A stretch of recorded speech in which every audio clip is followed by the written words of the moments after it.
Hi there, I'm Roberta, and I've practically grown up here.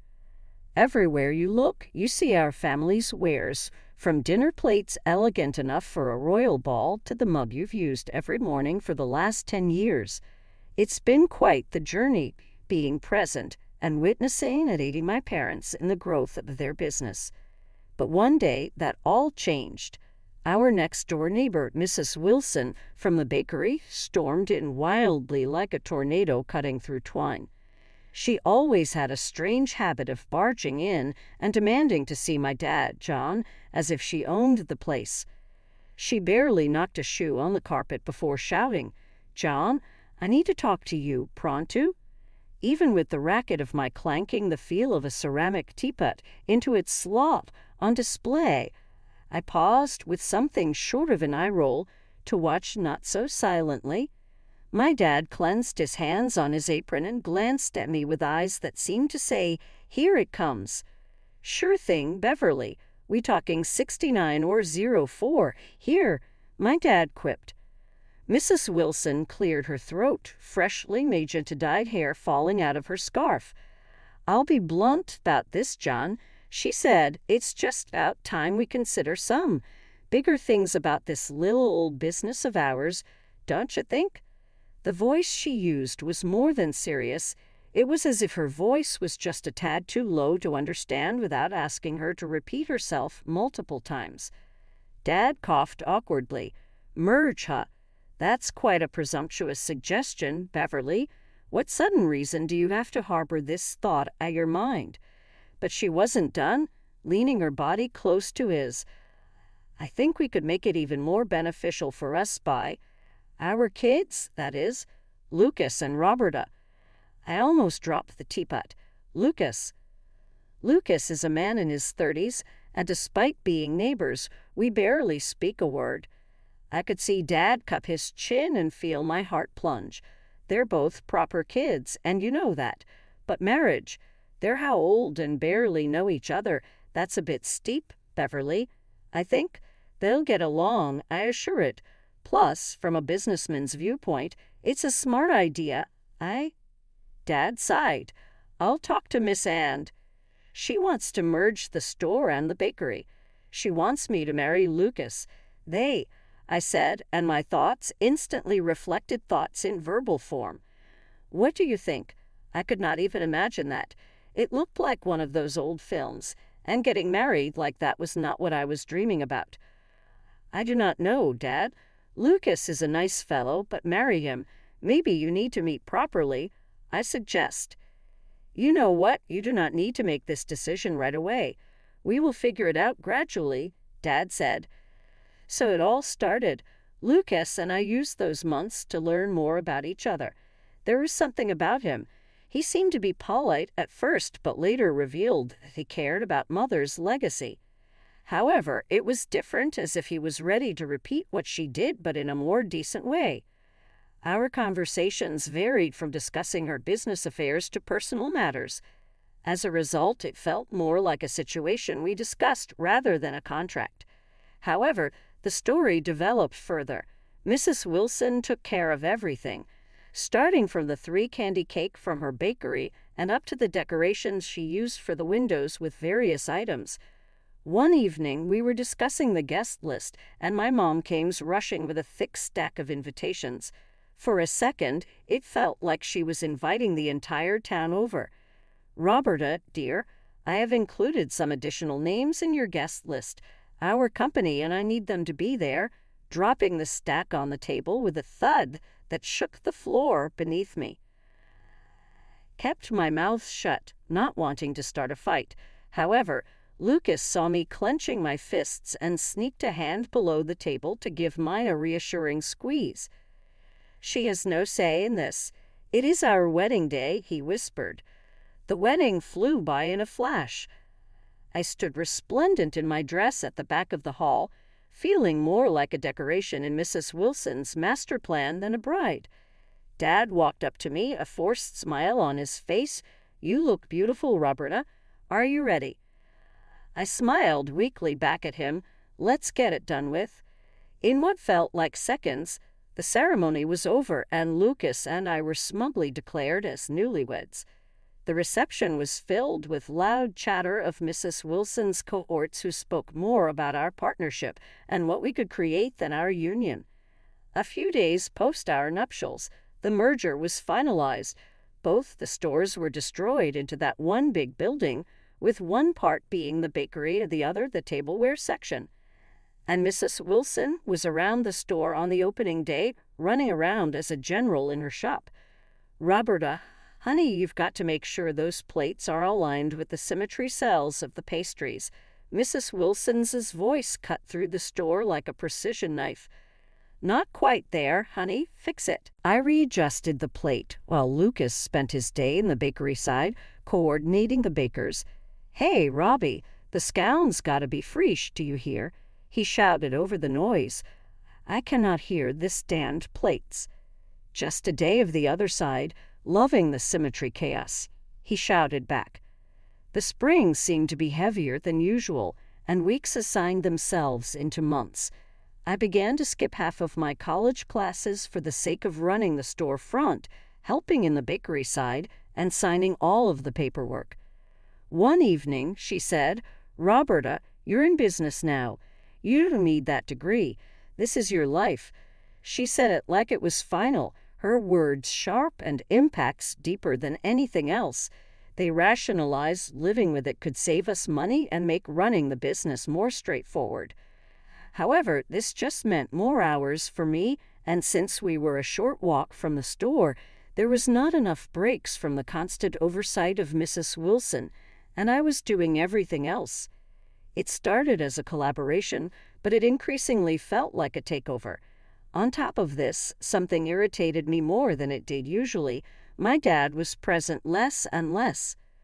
One busy Tuesday morning, and I was setting up the store, and it was 15 minutes before opening, and I felt his absence. Normally, he'd be here, making jokes to start the day. Instead, it was just me and the clinking sound of ceramics. That evening, I went to my parents after dealing with customers and Mrs. Wilson's directions all day. The air in their living room was heavier than usual, and it felt like every word being thrown had to stay because no one could speak it. "Why aren't you at the store much anymore, Dad?" I said as soon as I sat down with no polite inquiries. He looked at my mom, his forehead forming a fold. Her back straightened, and she scrubbed her hands on the apron before facing me. "Roberta, your father is old. The shop is draining him. This way, I make it more manageable for everyone." Mrs. Wilson spoke. I did not want to listen to any of her business talk. I fired back, "Except that's not your call. He built this shop. You can't just shuffle him off because you think it's better." Mrs. Wilson made a scoffing noise as she shook her head. "It's a ruthless world, Roberta. Business will not care that it's a family-owned place. I need to do what's best for business."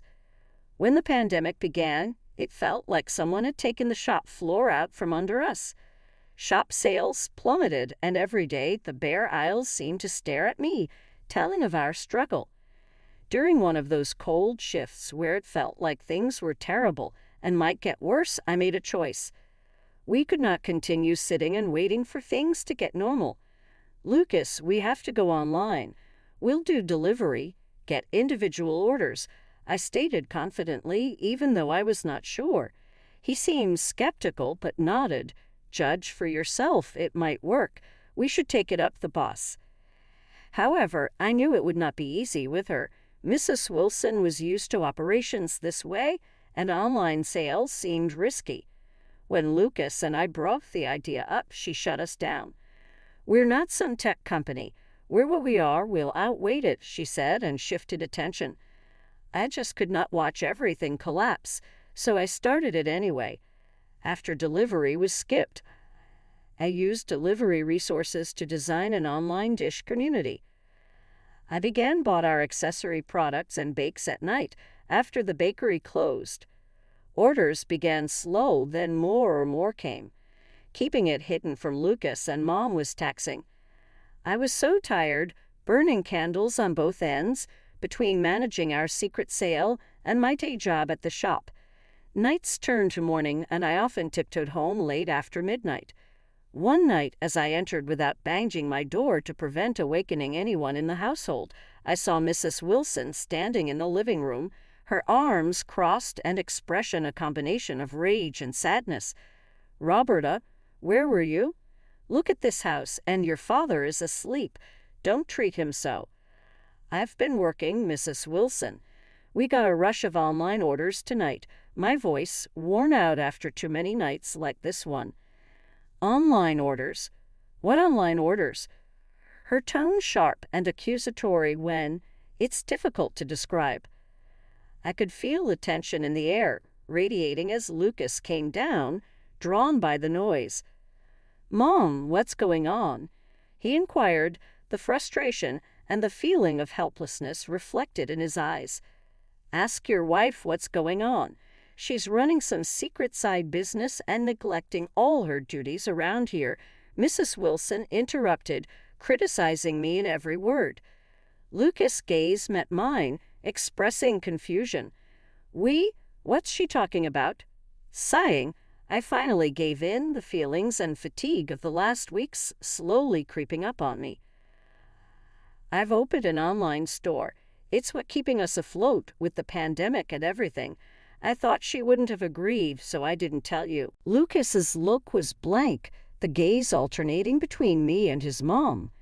"You should have told Anne, Roberta," he concluded before moving to his mom and adding, "and you should have been more open for her ideas." Instead, Mrs. Wilson grimly went, "This is my house, and while you're under my roof, you'll follow my rules, both of you." The argument spiraled from here. Lucas went with his mom this time, usually my ally. "Roberta, you need to learn how to balance your time better, help out around the house more." Each word was a babble in my ears. Defeated and broken-hearted that Lucas couldn't see how hard I worked to save our business, I cut back on the online orders. Mornings were now for cleaning the house. Afternoons spent running the pastry counter were painful. It was everything I had to scale back on to keep peace in my house. On an especially dreary, rain-soaked afternoon, I was straightening up the store hall when I heard the door creak open. A little girl about 8 stumbled in, clothes drenched and sticking to her skin. Her face was covered in streaks of tears as she cried. "Hey there, what happened? Are you okay?" I asked, trying to sound as kind and calming as I could. Before she could answer, Mrs. Wilson saw us from the end of the aisle. She quickly marched over, lips tight. "What is this, Roberta? We don't have time for this today. She looks like a beggar. Put her out before other customers see." Her words made my stomach twist in a painful knot. "She's just a child, Mrs. Wilson. She's clearly lost and is in severe need of help," I tried to reason. Lucas overheard his mother, and his face was unreadable as he walked over to us and observed the young girl. "Roberta, Mom is right. We can't have kids like her just running into the store. It's not good for business. Just handle it, okay?" I couldn't believe what I was hearing. "Lucas, she's alone and frightened. We can't throw her back out into the rain." My heart pounded with frustration and sympathy. I ignored them both, leading the girl to a chair and wrapping her in a clean blanket from the back room. Made her a cup of hot chocolate, hoping it would calm her down a bit. Mrs. Wilson, however, was fuming. "This is exactly the kind of distraction we don't need, Roberta. You're responsible for any fallout from this," she warned, her voice sharp. I finally managed to calm the girl down enough to tell me her name was Sophie. She had wandered off from a nearby park and got lost. Just as she started to relax, the police arrived. They thanked me for looking after Sophie and informed me her parents had been frantically looking for her. It turns out she wasn't far from home, not at all. After the police took her away, Mrs. Wilson pulled me aside. Her face was stern and cold, and her voice was monotone as she spoke to me. Lucas just nodded along, not standing up for me. Mrs. Wilson said, "Due to your little stunt, I'm docking your pay. You took time off work to deal with this situation. You will wash dishes for the next 2 days to make up for it." That stung more than I expected it to. Scoring pot after pot, it felt like I was more of a servant than a part of the family. Lucas was always my rock, but now he was just another weight to drag me down. Every harsh word Mrs. Wilson spat at me, every nod Lucas gave, both were a reminder of how trapped I was. One morning, an ordinary customer walked into the store. He was richly dressed, his eyes scanning the establishment like he was looking for something special. When he finally noticed me, he smiled, and I asked if I could help him find anything. After he has rang up his purchases, he thanked me and then paused, his expression turning a bit more serious. "By the way, I'm not sure if you remember, but my daughter was the little girl you helped out last week, the one who got lost in the storm." I was taken aback. I did not expect this twist. "Of course I remember. She was a brave little girl.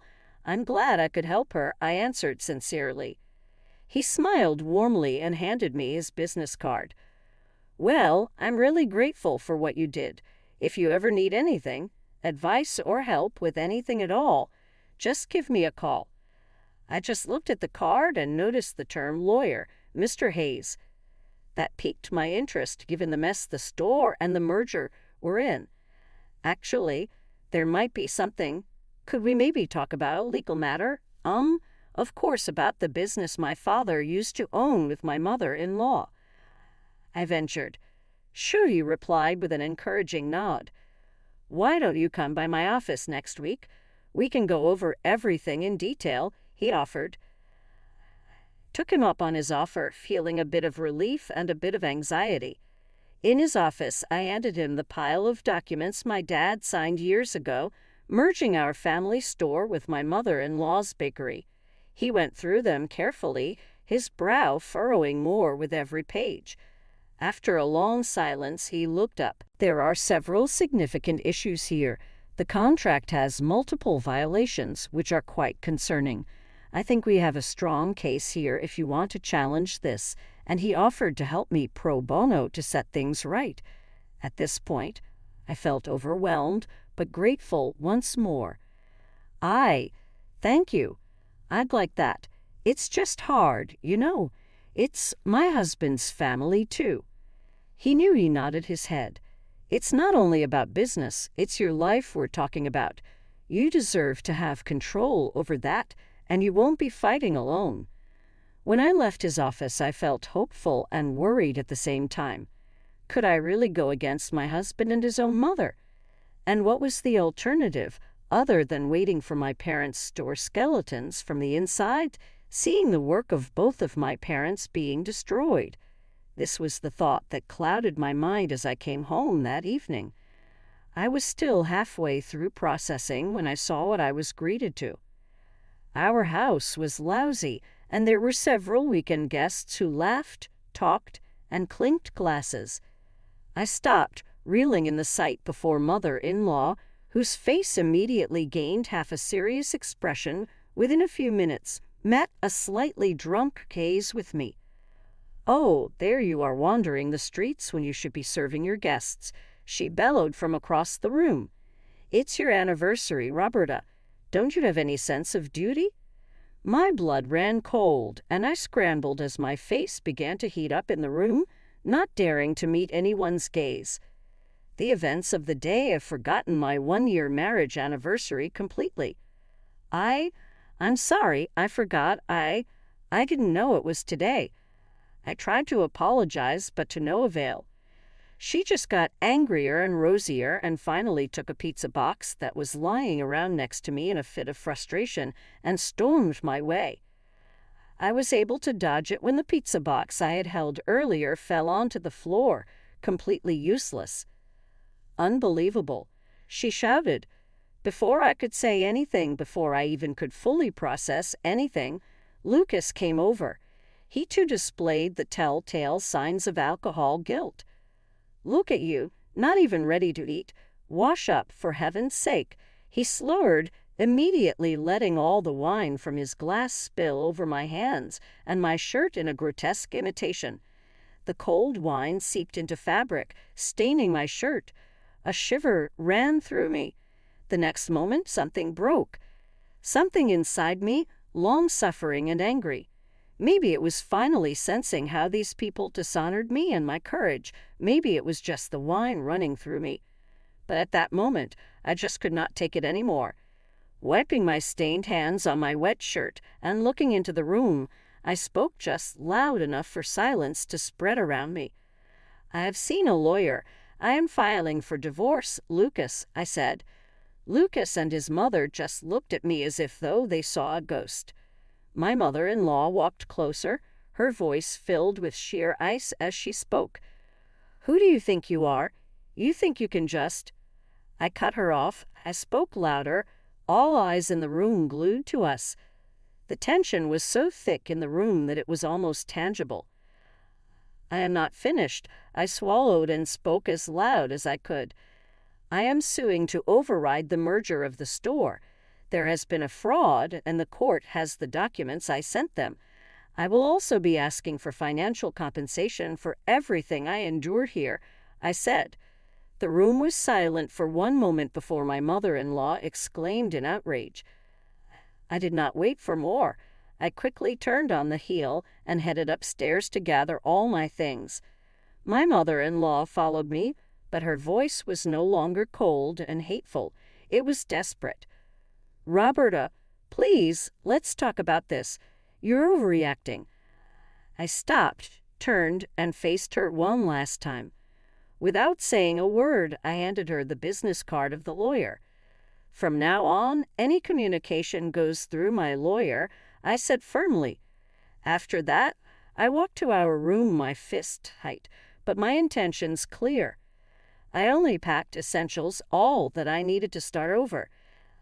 I finally left my mother-in-law's roof, moved into an apartment across town. It was like I felt the fresh air after ages. It was not alone, yet alone, because my father was with me. We were fighting to win back our life. The attorney, Mr. Hayes, was determined to handle our situation. In court, he was a dog. He fought to win our side. After a short while, we got the good news. The court had deemed Mrs. Wilson guilty of fraud. They arranged to break the illegal merger and fined her so much money. I finally got compensated for all the financial losses from that day. It was enough money to help me buy Mrs. Wilson's share in the joint bakery and tableware business my father. Standing in front of the business house again, all legally mine, was a good feeling. "Dad, we did it. It's ours again," I said finally, handing him the keys to the door. We spent the next weeks revitalizing the shop. After every paint coat, every new display on the rack felt like a part of soul claim regained. Mrs. Wilson and Lucas had to find a new job. The loss costs through the case and the fine dried out everything they had saved. I heard about them incurring debts, but the rest— Lucas tried calling once or send a text, but I never replied. I had locked that part of my life away. Now I was thinking of the game to secure our future. With the store and my studies back on track, I continued with college at night. It was a fresh new penny. I was aiming home after a class when Dad closed the shop. Hitting across a well-laid coffee table, Dad joked, "You know, Roberta, start again like this, that's more than I was hoping for, sass mess." "Yes, Dad, that's exactly how I feel. It's like I woke up from a long, bad dream. We have a second life here, and I'm not going to waste it," I said to him with a fresh confidence I didn't have for years. We discussed the business future undertakings, new products we might introduce, the holiday discount sale,